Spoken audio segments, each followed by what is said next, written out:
Okay, so today we're going to learn about cloning. So the topic is cloning by Zohar Wamek, Professor Menard, Biology 2303. Let's do a little background. So we're going to talk about DNA, which we know that is the molecule of life, and this actually comes from Module 2. DNA is the genetic material, and its three-dimensional structure is composed of smaller building blocks called nucleotides. So a nucleotide is a repeating structural unit and is made up of three components, which are one, a phosphate group. It's a functional group with the phosphorus atom attached to 4 oxygen atoms. Number 2 is a pentose sugar. There are 2 types of sugar, so it can be either deoxyribose or ribose.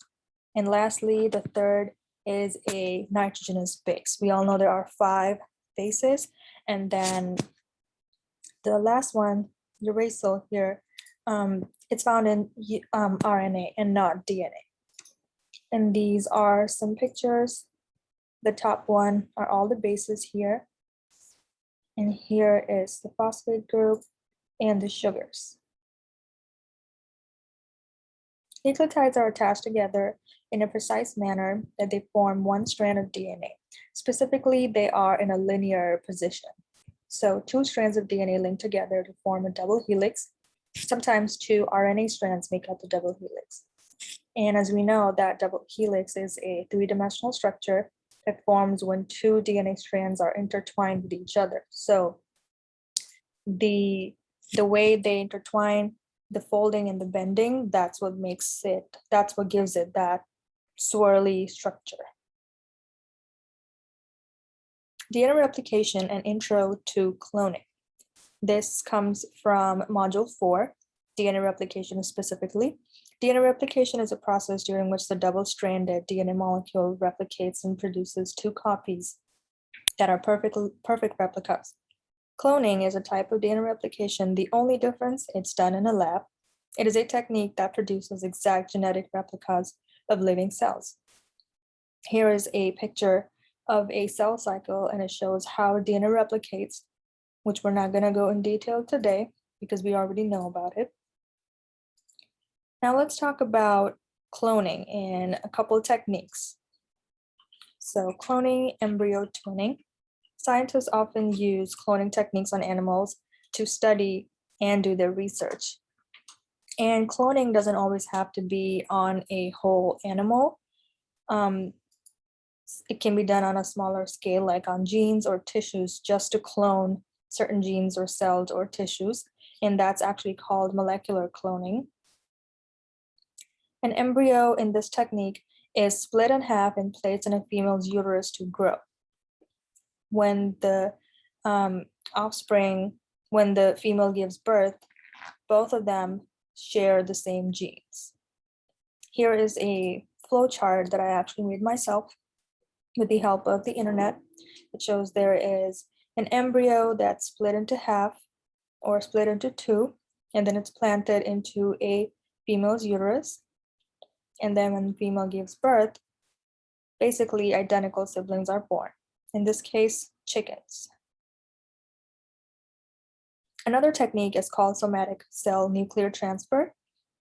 There are 2 types of cells that make up organisms, somatic and sex cells. And sex cells, as we know, are egg and sperm. So in this technique, scientists remove nucleus and the DNA from an egg and transfer the DNA from an animal somatic cell into it. That egg develops into embryo and share the same genes as its donor. The developed embryo is planted into a female's uterus to grow. Once the female gives birth, an identical twin comes into the world. Here's an example of an animal that was cloned. Well, an agricultural sheep was the first mammal to be cloned using the somatic cell technique, and this was done in 1996. The lamb right here in the front is Dolly, who was successfully born after 276 attempts. Unfortunately, she died due to lung tumor at the age of 6. And this raised a lot of questions regarding the procedure.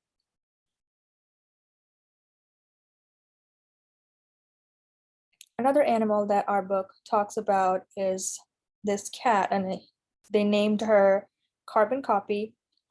She was the world's first pet to be cloned. She was born in 2002 as a result of somatic cell cloning. She was genetically identical to her biological mother, whose name was Rainbow. Here's a picture of her at the bottom.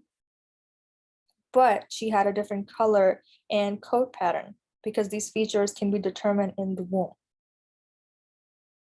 Let's talk about some advantages of cloning. So an embryo made from cloning can be turned into stem cells. Because stem cells have the ability to be turned into any kind of cell, scientists can turn them into nerve cells to fix a damaged spinal cord, or they can turn them into insulin-making cells to treat diabetes. Cloning of mutations can also be done in order to study diseases and find out cures. Farm animals have been cloned to produce more dairy and meat, for example, pigs and cows. It can also bring back extinct species like the woolly mammoth or the giant panda. Not sure why they would want to bring these back, but it's possible. Let's go over some disadvantages. Defects in cloned animals have been recorded, not just some very extreme defects of heart and liver and all the important organs in our body. It's uncertain and unpredictable. We won't know if the animal is going to survive or not. It's very time consuming. It doesn't happen in just one try. Problems due to relative age of the cell donor. For example, Dolly, the sheep that we just talked about, or the lamb we just talked about, she died just after 6 years because the problem was that her somatic cell, the initial donor, was older. So that's why she could not survive, because her biological mother had issues and her DNA was much older. Now, my question is, can a donor cell come from a different animal that then it is inserted into? So would it produce hybrid animals? Can they put two different animals together and clone one that way? Would it be successful? Can scientists produce new animals that can be beneficial to humans like that? For example, an animal that gives milk and eggs, or an animal that gives wool and leather. So it's something to think about. Here are some references, and that's it. Hope you guys enjoyed.